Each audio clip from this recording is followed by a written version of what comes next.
Hi, I'm Amy Shannon from Amy's Bookshelf Reviews podcast, where stories speak, voices matter, and words come alive. If you are following this on Spotify, please uh, follow the podcast. Um, Now, the interviewees uh, have the option of having an audio only podcast session or a video podcast session. This is a video podcast session, and I hope that you enjoy it. It will also be shown on YouTube. So if you are watching this on YouTube, please subscribe. Thank you. Good evening, listeners. I'm Amy Shannon, and welcome to Amy's Bookshelf Reviews podcast. Conversations, revelations, and inspirations behind the book. Tonight, we step into the living past where every life and every death tells a story. You never know what echoes, shadows, or memories we'll find. So let's begin. So, I have mentioned in probably previous episodes that I have a um, nonfiction local history book coming out in April 6th. So I wanted to kind of go over, discuss that one, and also talk about the one prior to this, and just kind of give a little insight as to um, my inspiration, my thinking, and also my love of history. I probably said it a million times. I love history, family history, the good and the bad. Sometimes there's stuff you wish you didn't know, but you find out anyways. There's also local history. Um, and where I live in upstate New York, it's very rich in history. Um, and More than what people would normally associate upstate New York with. Um, yes, there's been battles and things like that, and wars that touched upstate New York in general. But there are other things that are important as well. I love world history and like I said, world history, national history. I find it fascinating to see where we were in the past and where we are in the future. And a lot of times I'll find out some information on what about something specific, and then I ask questions. And asking questions is what you want to do when you try to find the answers.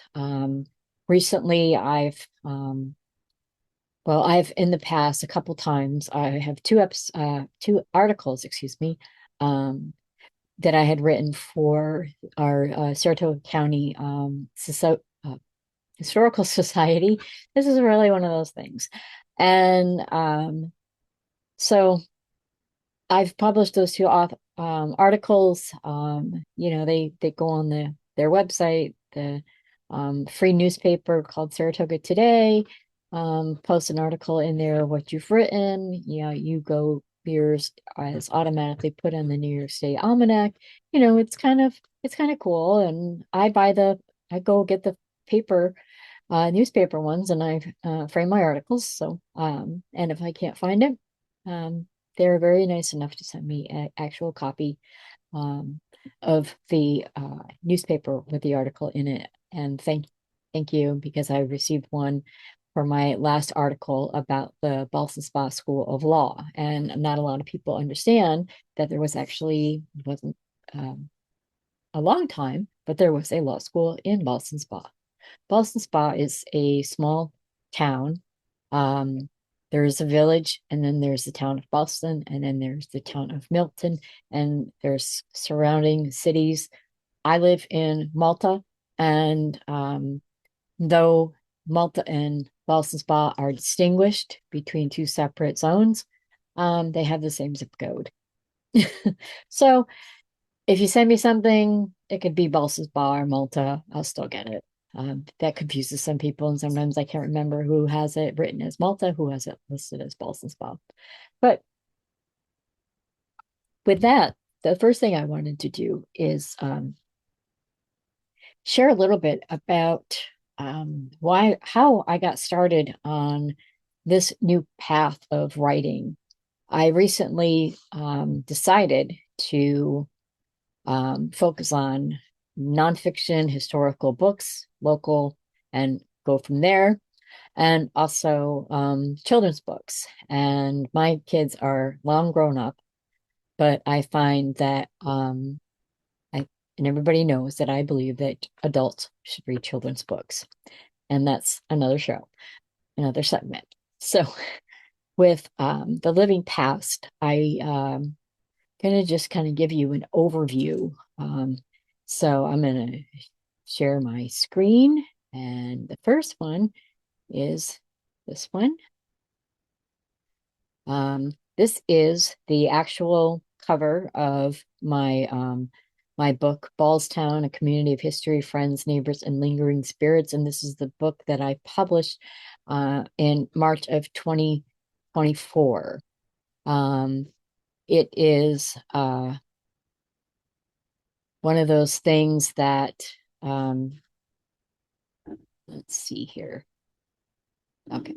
So, with this book, it is pretty much about everything. Well, almost everything.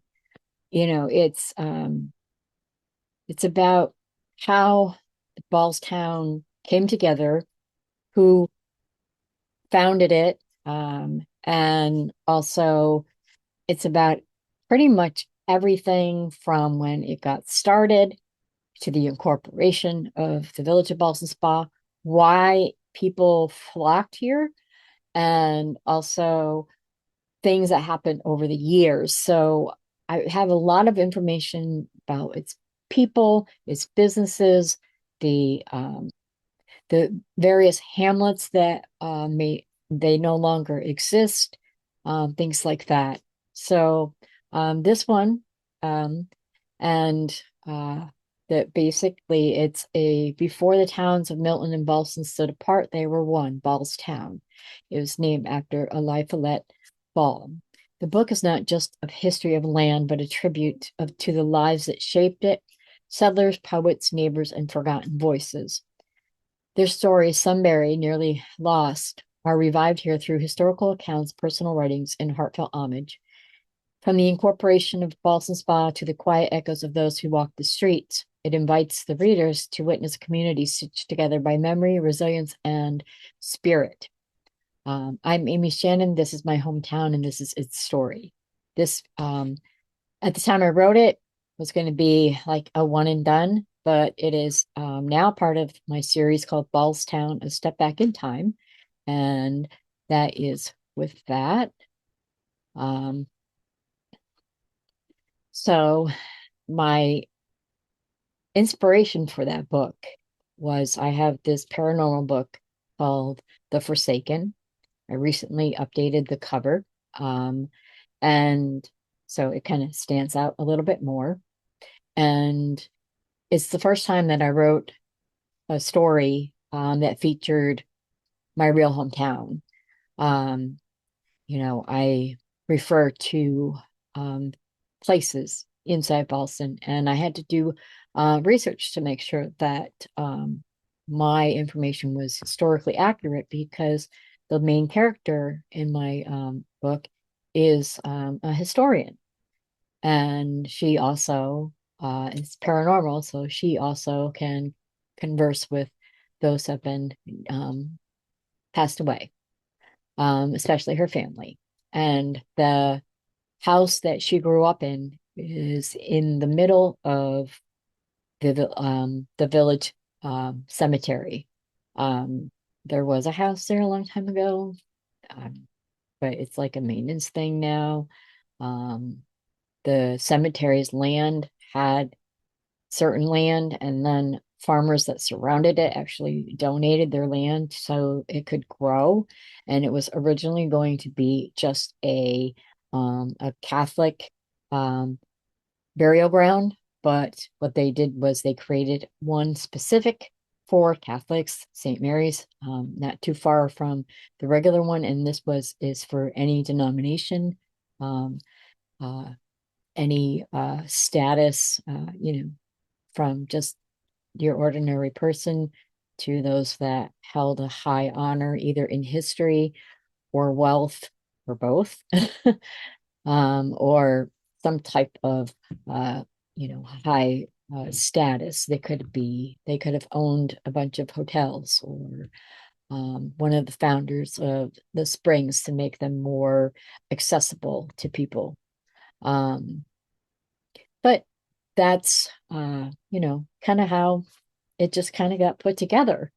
And I had not really, after I did it, I did a small book event.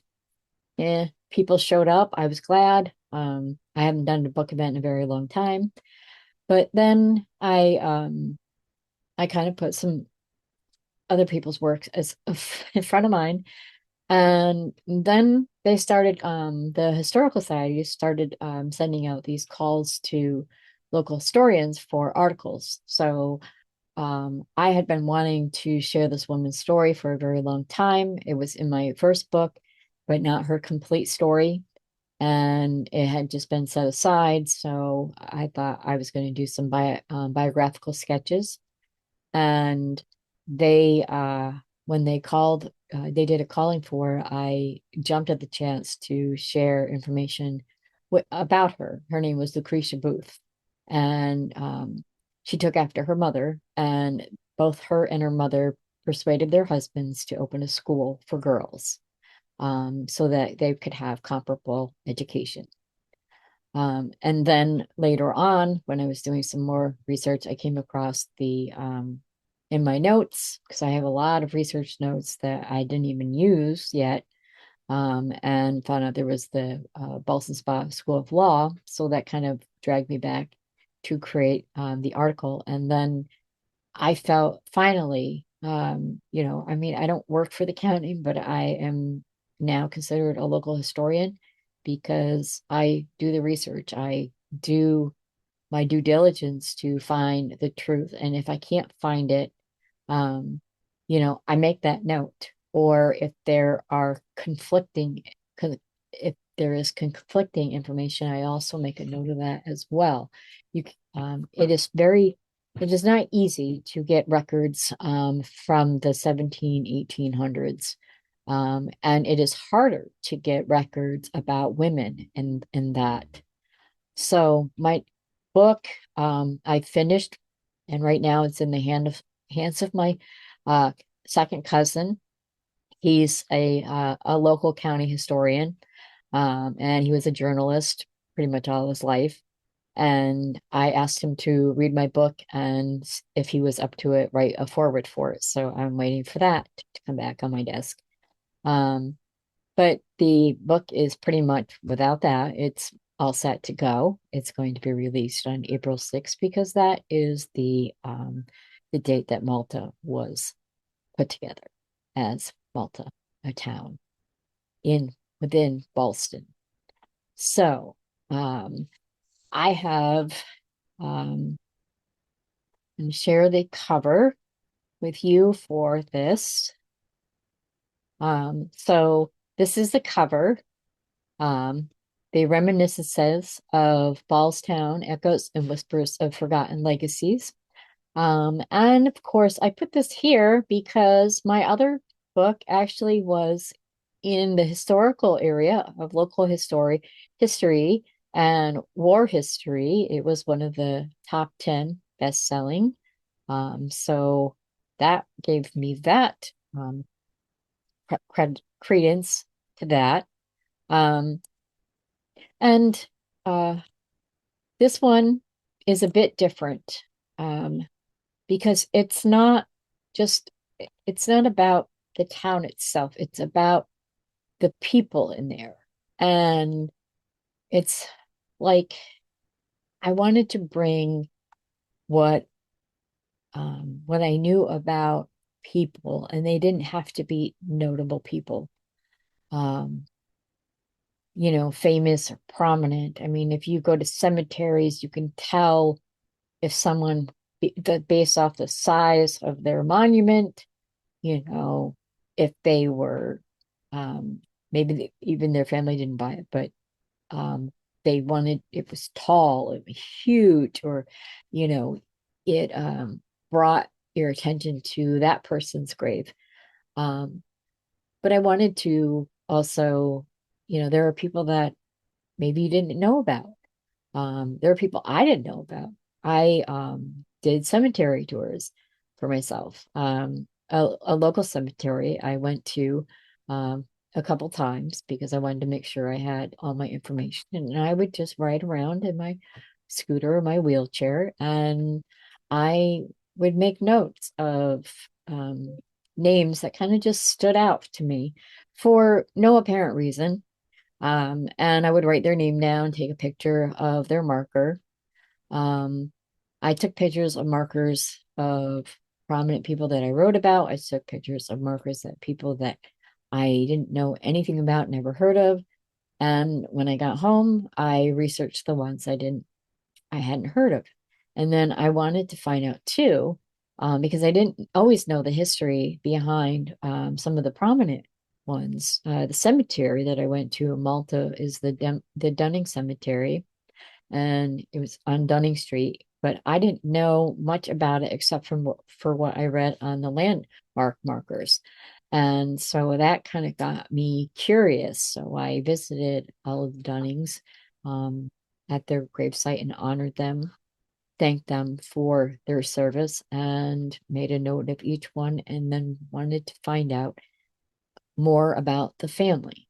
And it turned out that the cemetery was part of, it was at the edge of their farm.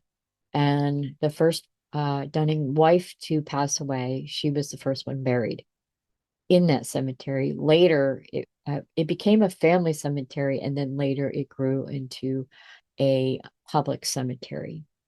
Um, I would go through, my son would take me to the Boston Spa Village Cemetery, and I would go around and also did tours. On my website, you can actually see my video tours, my cemetery video tours, and um, just kind of how, I know it sounds weird, but it was like I got excited when I went there because a lot of the people that I have in my book or I have read about or were in my previous book, um, I saw their gravesite. It was like, oh my God, I know that person. Like, oh, that's one of my friends because I know them and they died hundreds of years ago.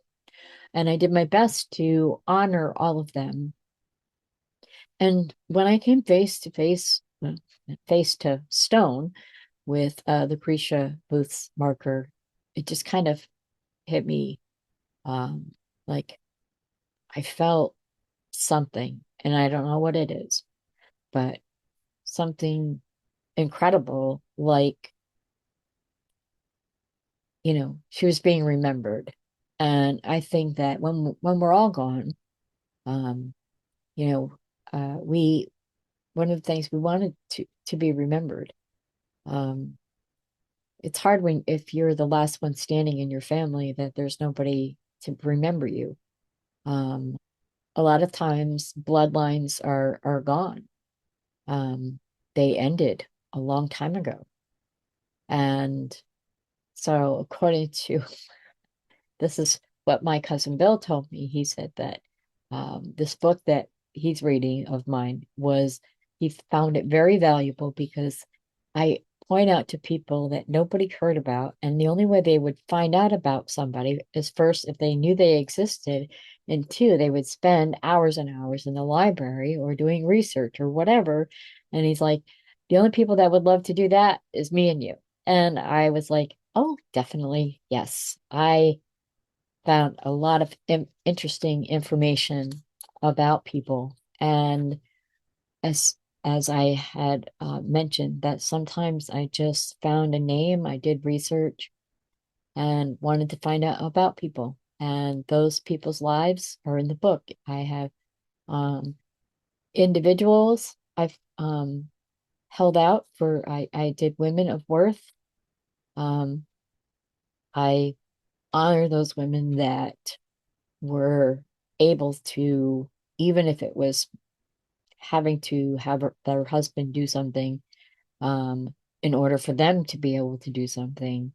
I honored those women because a lot of times women, especially back in that era, the only time their name is mentioned, and I am talking about their first and last name, is if it's in an obituary or it's attached to their husband or their son in some way, or a male in their family. Um, and if you were married, you were Mrs. and then your husband's last name, which obviously you took on his name. And that actually lasted for quite a while because I would even articles of people in the 50s and 60s and um it was even in the 70s. I remember my mother being called Mrs. Dennis Shannon, and I was thinking, you're Mrs. Shannon, but your name is Sue, not Dennis. But that is how society looked at it. And if you were a single woman, um, you were considered a spinster. Unless you were a widow, then they would call you the widow so and so. So, anyways, this is what I did also in this book is if I couldn't find photos, I had an AI help me create silhouettes of people that I didn't have their photo. So their shadow is still represented in the book. Um, so really, the reminiscence of Ballstown is not just a history book, it's a walk through memory, a quiet act of listening to the lives that shaped a community and those nearly lost to time. Ingrained in generations of cemetery walks and guided by the author's deep commitment to reminiscence, this book brings together archival research, family lore, and poetic reflection. It honors prankster sons and dedicated daughters, the women whose names barely made the records, and the children who never took a breath. Some left behind stone headstones, the others only left whispers, but they all left a mark. I do have a section at the end of the book in memory of all the children of the families that I covered in the book that passed away, some before they were born, some never made it to adulthood or even being a teenager. Um, and a lot of times, um, their deaths were something that now there would be a vaccine or medicine to help them survive, and parents just had to sit there and watch their children die. Um, Through silhouettes where photos are missing and carefully linked memorials on Find a Grave, the author restores connection across generations. Each story is a thread in a hidden tapestry of Ballstown's past, woven from the stories of the lives and death of people, people that leave a mark, even if it's a grave marker, headstone, gravestone, a passing article in the newspaper, under deaths with a simple two-line obituary, or one with a deserving obituary honoring their lives. And when I say a simple two-line obituary, I have seen a lot. It would say deaths and then so and so died.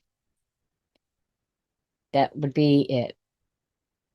And it's also to show everybody that every life matters. Every memory is an act of love, and that even the quietest voices deserve to be heard.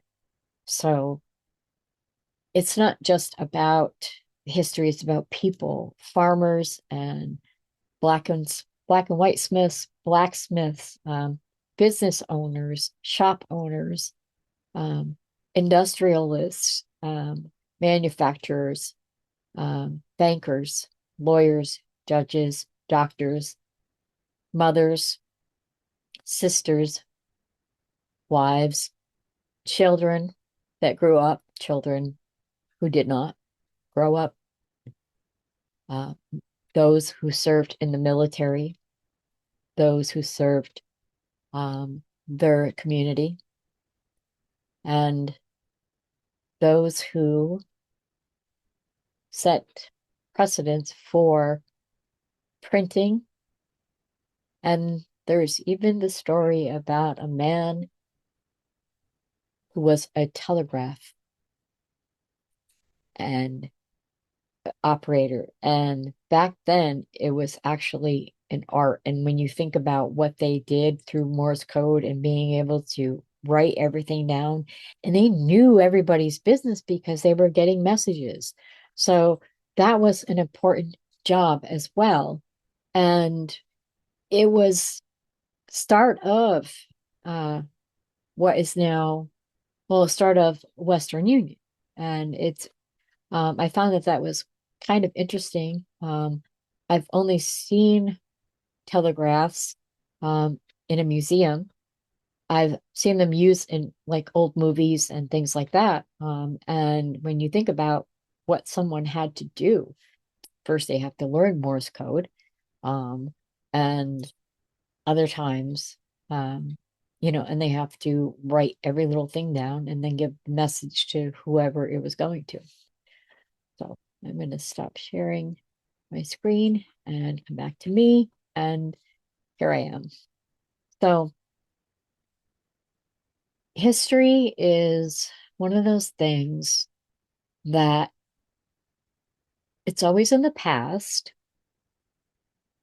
It doesn't change, but it can change how someone looks at it, um, and how they look and reflect, and then how that impacts their life with them moving forward. Um, I think it's really important to know your family's history. I was fortunate enough when I was asking questions and doing research that I found two descendants of two different families that I was doing research on. And found them by just asking a simple question. And then I realized that they were, very important. And I used their input. They actually were very kind in letting me know what information was accurate and if there were some things that were a little bit inaccurate or they just didn't know. But it was so interesting. Some even shared extra photos that I didn't have that, you know, so I thought that was very kind um, of them to do that.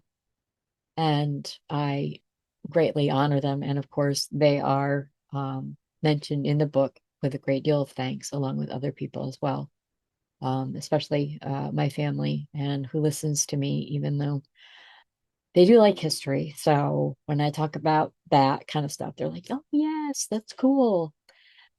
Other stuff, they're kids. Well, they're grown adults, but, anyways. So this is, check it out. It's coming April 6th, and I'm hoping that by the time this airs, or by the time my book gets released, that I will be able to have set up a book event locally. I am still trying to work a lot of things out and see where I can have one where people actually, say, yes, you can have one here. It would be very nice. So I will be um, probably talking about that at another date. And I will invite as many people as I can, whether you can actually come or not.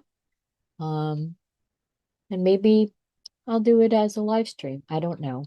Um, but if you ever are doing a book event and you have it as a live stream and or recorded, I would love to know about it. Send me your links, you know, Amy's Bookshelf, uh, you know, .com.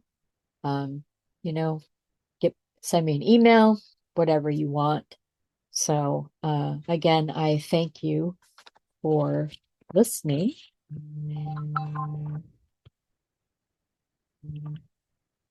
And let's see. Okay. Yes. Thank you for listening. If you wish to be a guest on the show, you can go to amysbookshelfreviews.com/podcast and schedule a pre-recording. Don't forget, if you wish to comment on this show or any show, comments are available and I will read them. Join me again next week for another great conversation. Please follow this podcast on Spotify. And if you want to check out my work, just Google me. I'm Amy Shannon. Be safe, be well, and always be kind. Have a good night. Thank you for watching this video podcast. Amy's Bookshelf Reviews podcast is a takeoff of Amy's Bookshelf Reviews website, and which does reviews and also author promotions. You can go to amysbookshelfreviews.com for more information. Thank you for watching, and please subscribe, follow, and keep listening. Thank you.